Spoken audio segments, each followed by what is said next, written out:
அதிக அக்கறை காட்டும் பாய்ஸ் கொஞ்சம் பிரச்சனையா இருக்குப்பா அப்படின்னு சொல்லக்கூடிய பெண்களும் இருக்கிறாங்க. ஏன்டா அப்படி இருக்கீங்க, ஏன்டா அப்படி இருக்கீங்க? இது கொஞ்சம் நச்சரிப்பா இருக்கு, எரிச்சலா இருக்கு, அப்படி ஓவர் ப்ரொடெக்டிவா இருக்கக்கூடிய பசங்க, அவங்களுக்கு இப்போ ஒரு பேரே இருக்கு, சிம்ப் அப்படின்னு சொல்றாங்க. சரி ஓகே, எந்த பக்கத்துல இருந்து பேசலாம்? பசங்கிட்ட இருந்து போவோமா? லேடிஸ் தான் சார். இதாண்டா, இதுக்கு தாண்டா சிம்புங்கிறாங்க.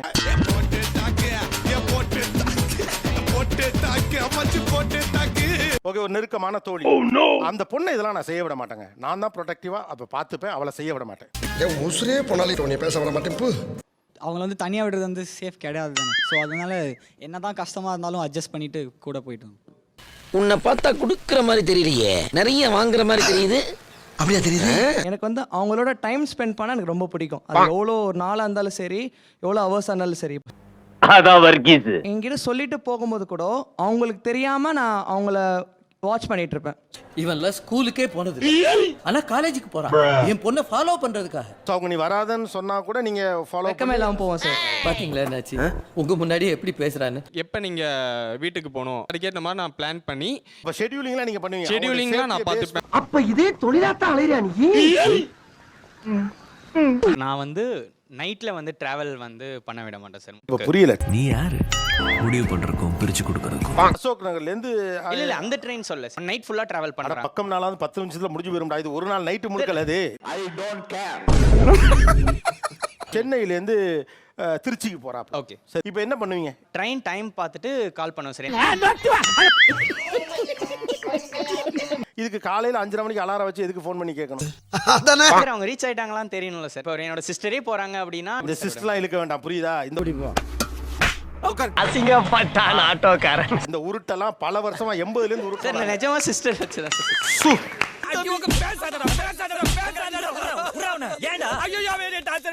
நாலு மணிக்கு அலாரம் வச்சு அந்த பொண்ணை பத்திரமா போய் சேர்ந்துருச்சான்னு கேட்கறதுக்கான காரணம் என்னன்னு கேட்கிறேன். அதான் சார் கேரிங்.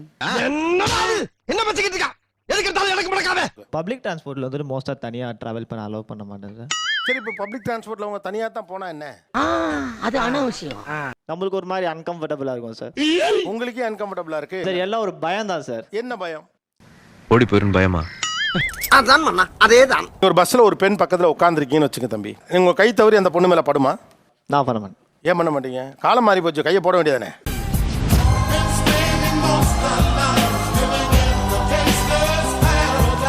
அந்த அப்பா எப்படி உங்களை ஒத்துக்கிறார்? ஒரு நம்பிக்கை சார். சொன்னாங்களா உன்கிட்ட? அந்த அப்பாவுக்கு இருக்கிற நம்பிக்கை உங்களுக்கு உங்க ஃப்ரெண்டு மேல இல்ல. ஒரு பயம் தான் சார், வேற ஒண்ணும் இல்ல. எரிச்சல் வருது உனே, நான் கெட்ட வாரத்துல திக்கி போடுவேன். அப்புறம் பெத்தம் கொதிக்குது உன்னை பார்க்க போயிரு. எந்த டைம்ல அதிகமா கேரிங் பார்ப்போம் பார்த்தீங்கன்னா இந்த மென்ஸ்ட்ரேஷன் டைம்ன்றது பார்ப்போம்ல. வந்துட்டாங்களா அம்மா அந்த வந்துட்டான்பா.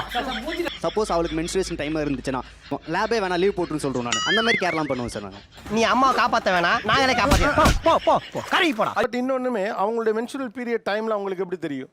அதெல்லாம் ரகசியம் சொல்றதுக்கு இல்ல சார். தெரியும் சார், அந்த அளவுக்கு ஹோப் நான் கொடுத்து வச்சிருக்கேன் சார் அவங்க கிட்ட. நான் தெரியாம தான் கேக்குறேன். இதெல்லாம் ஒரு பொழப்பா? ஆக்சுவலாக அந்த ப்ராப்ளம் இருக்கு சார் அவங்களுக்கு. ரியாலிட்டியும் புரிஞ்சுக்கங்க, அது ஒரு ப்ராப்ளம் இல்ல, அது ஒரு ப்ராசஸ். அது தெரிஞ்ச நாயா இங்க வர்றேன், தெரியாம தான் இங்க வந்து குத்த வச்சேன். ஒரு ராங் டிசிஷன் எடுப்பாங்கல்ல. இப்போ பையனை லவ் பண்ணுவாங்க, மேபி நமக்கு அந்த பையன் முன்னாடியே தெரிஞ்சிருக்கும். இந்த மாதிரி இந்த பொண்ணுக்கு ஒரு 2-3 லவ் வந்திருந்த பையமே மோஸ்ட்லி நீங்க சப்போர்ட் பண்ணிருக்க மாட்டீங்க. ஆமா தானே? மனசுக்குள்ள நினைச்சத பேரோட சொல்றாரு. அம்மா, அது எப்படி பூரா பையலுமே ஒர்க் அவுட் ஆக மாட்டேங்கிறான்? நான் இருக்கிற வரை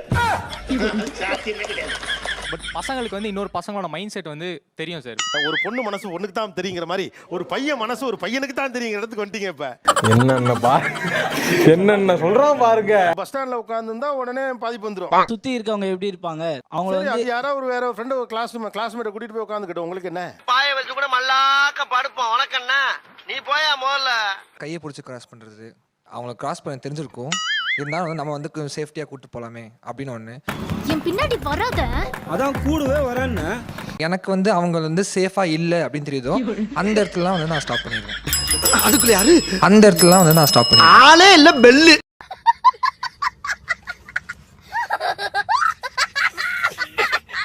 அவங்களுக்கு வந்து கோல்ட் அண்ட் காஃப் இருந்தது. தயிர் சாதம் வந்து அவங்க நான் சாப்பிட விடலை. ஸோ அந்த தயிர் சாதத்தை நான் சாப்பிட்டேன், என்னோட சாம்பார் சாதம் அவங்களுக்கு. ஒரு நிமிஷம்.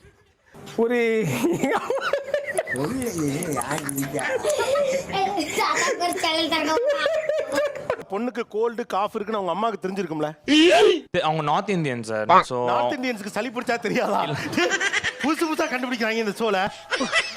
பைத்தியமாவே ரொம்ப நேரம் நல்லா பேசிக்கிட்டான் ஐயா. பட் அவங்க காலேஜ்ல அவங்க டிபார்ட்மெண்ட்ல அவங்க கொடுக்குற வேலையெல்லாம் நீங்க எப்படி டிசைட் பண்ண முடியும்? தம்பி அந்த பையனை பிடிச்சிருக்கும், அவனுக்காக கொஞ்சம் எழுதி கொடுக்கணும். அப்படி இல்ல சார், அவ அப்படில போக மாட்டான். நீங்க சொல்லு. அதெல்லாம் சொல்லக்கூடாது, அதெல்லாம் சொல்லக்கூடாது. ஏன் சொல்றடி? அதெல்லாம் நீ சொல்லக்கூடாது. வா வா வா வா வா. அவ அப்படி போக மாட்டா சார். அப்படிலாம் போக கூடாது, அதான் ஐடியா. நீ இங்க இருக்க வேண்டிய ஆளே கிடையாது. இறங்க சார் இருக்கணும். இருக்கவே கூடாது. பேசுற விஷயம்லாம் நான் எதுவும் சொல்ல மாட்டேன் சார். இப்போ அதுக்கெல்லாம் அலோவ் பண்ணுவீங்க? அதெல்லாம் அலோவ் பண்ணுவோம். அது அலோவ் பண்றது நீங்க யாரு? இவர்தான் பிரிட்டிஷ் இளவரசர் சார்லஸ். யாரு பேசுறது கொஞ்சம் பயமா இருக்கு. நீங்க பண்றது எல்லாமே உங்க ஃப்ரெண்ட் அவங்களுக்கு தெரியுமா? எல்லாமே நீங்க சொல்லிடுவீங்களா? அப்படி எப்படி இருக்க முடியும்? உனக்கு வந்தா ரத்தம், எனக்கு வந்தா தக்காளி சட்னி. நீங்க தவிர எல்லா பசங்களும் தப்பா? உங்க அப்பா அப்படி சொல்லி. அண்ணா இவங்க 3 பாய்ஸ் தவிர எல்லா பசங்களும் தப்பா? ஒரு பயம் தான் சார்.